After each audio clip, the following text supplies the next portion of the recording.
welcome back to Linda's Pantry, and today I'm gonna make a delicious pork roast for you. I actually did this video yesterday, and for whatever reason I either didn't turn the camera on for the intro or I don't know what happened to it, so I'm doing the intro now. I'm going to, this pork roast, it comes out so good, and it's just a pork loin. I cut it, a small one, in half, and it's wrapped in pancetta. Oh, you're gonna have to come in and see the ingredients, how easy this is and delicious and moist it comes out. So if you'd like to see any more videos like this, be sure and leave me a comment in the comment section, and let's go make a delicious fall pork roast. All right, so as you can see, I've got my veg all ready to go. My pork roast has been in a very simple brine. All this is equal parts of sugar and kosher salt. I warmed it up enough to dissolve everything, and then water. That's it. Now, I have done this with apple cider, and it's delicious. So if you want to add a little more flavor to it, add some apple cider. So this has had plenty of time to brine. This is going to keep this roast beautiful and juicy and delicious. So I'm going to use my Ultra Pro pan. You know how much I love this Tupperware pan. I would like to have one more of these, and they also make smaller little casserole type pans. I'd like to have one of those as well. But okay, so I'm going to put this in here, and I'm going to do fat cap up. Okay, we'll set this aside, and I'm going to blot that off a little bit with paper toweling, just because I want to get the meat as dry as possible. Trust me, the juices in here are gonna be delicious. I've got some Himalayan pink salt, some fresh cracked pepper, but first I need to put some olive oil down on there because I need something for my spices to stick on, right? So let's put a little bit of olive oil right down the center. This is extra virgin olive oil. It's delicious. And I'm going to need a little bit of olive oil in the potatoes and carrots and all the veg as well. So it's okay if I've got a little excess in the pan. This is a non-stick pan though, I'm just going to tell you. So here's my little pork roast. It's only about 6 inches long. It's perfect for just the right amount. Okay, so salt, you don't need a ton of salt because of the brine. I know it looks like I'm putting a lot on there, but I'm really not. And lots and lots of cracked black pepper. Gotta have it. You have to have it. And I've got Johnny's garlic, which I really, really love. I don't know if you can't go wrong with this stuff, right? Now what I normally do is make a little bit of a paste with the rosemary, parsley, and garlic, but because I don't have the parsley, we're gonna just do rosemary and garlic. So instead of a paste, we're just gonna get that a good layer on there and get this fresh garlic. Oh, look at that. And this is just gonna become very fragrant, sweet, and delicious. You guys wanna come in closer? Yeah, look at that. Okay. Then I get this sliced pancetta. This is, it's an Italian bacon, basically, and it's not smoked, so you're not going to get any smoky flavor. You can do it with regular bacon, but I felt like, you know, I really like to put this on my pork roast because I want the fall flavor of the herbs to be the star, not the smoky flavor of the bacon. There's nothing wrong with bacon, trust me.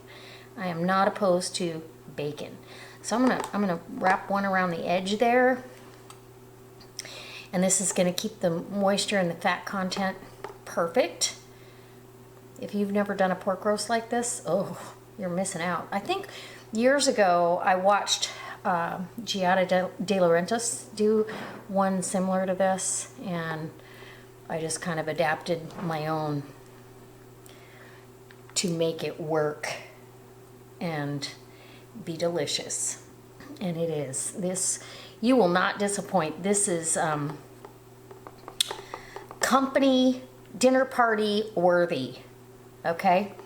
And I'm coming over the edge back here. I think I'm gonna bring this one a little forward to drape the edge on this end too. Oh, stop.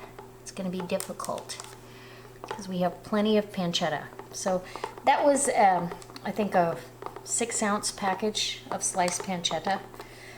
Isn't that pretty? Oh my gosh. Okay, so now we're gonna go ahead with some onion in both sides. And the nice thing about these pans, it really doesn't allow anything to get too brown too quickly, and these onions will caramelize down and become very sweet. So we're gonna go ahead with the potatoes and the carrots, and it's just gonna be a perfect little pork roast. This would be a perfect pork roast for 2, 3, or 4 people. There's enough meat here definitely for 4 to 6. Veggie wise, you know, depends on how much you like your potatoes and carrots. So I'm gonna leave these last 2 potatoes out of the dealio, and I'm going to get my, oh, you know what, drizzle a little bit more olive oil down over the veggies. We want those to have plenty of moisture going on. Gotta have it, right? A little bit of the rosemary sprinkled down, and look how easy, it's so pretty. I just love it. And now let's get the rest of this. Cannot miss out on any of the garlic. It's gonna become sweet and fragrant, and you're gonna love this. Okay, that's it. I'm going to put the lid on, okay? It's gonna hold in the moisture. It's also not gonna allow it to get too brown too quickly, and oh my goodness. Okay, and I will bring you back when I'm all done. I'm gonna probably roast this off for 2 to 3 hours. Okay guys, so the thermometer reads 147, and I'm letting this rest out here. I'm just gonna tell you, I cannot wait to slice into this, and I'm gonna plate this up. The potatoes are nice and tender, as you can see. The carrots are tender, everything is wonderful. You've got a little bit of a crispy, you know, pancetta crust on there. It smells divine in here. There is nothing better than what this smells like. So you could make a sauce or a gravy, if you will, with the pan drippings. I don't know that I'm going to do that. I actually am going to just serve this up how I cooked it for you, and I'm going to slice this as soon as this has had a chance to rest for about 5 more minutes, and we'll plate it up and let you see what we have. All right, guys. Ooh, it's so smelling good in here. Okay, so here's the pork loin, and it is absolutely delicious. I've already had a bite. Oh my gosh. And just so you know, I took it out of, look at that, roasted vegetables. I put some frozen green beans in there because we need a little bit of green on the plate, and the broth, and oh yeah. So I'm going to, the pancetta got a little crispy. The last 10 minutes I went ahead and turned the temperature up to 400. Oh, it's so juicy. Look at this. I don't know if you can see how juicy that is.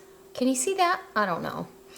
I'm sorry, but it is delightful. And I'm just gonna cut down another. Temperature wise, I went, I made sure the center was at 145, which is what you want for pork. Oh, it's so juicy. Okay, so that's what brining it will do for you, for sure.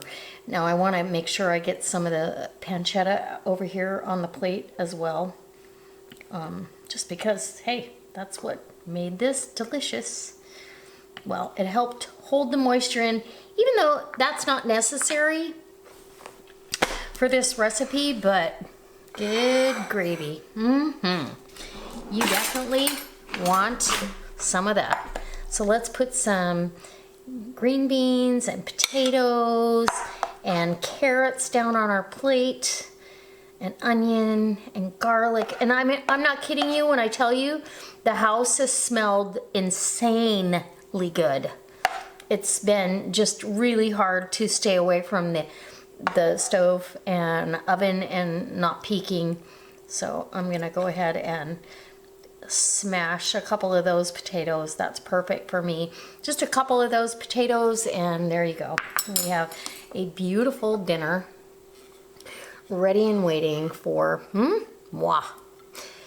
You could serve this with the side salad, and I think I will. I think I'll grab some of my fresh lettuce out of the garden. I have a couple of tomatoes that were hanging on that have been ripening, and I'll make myself a side salad. So guys, I hope this inspires you to make this pork roast. It is so delightful, and you won't regret it.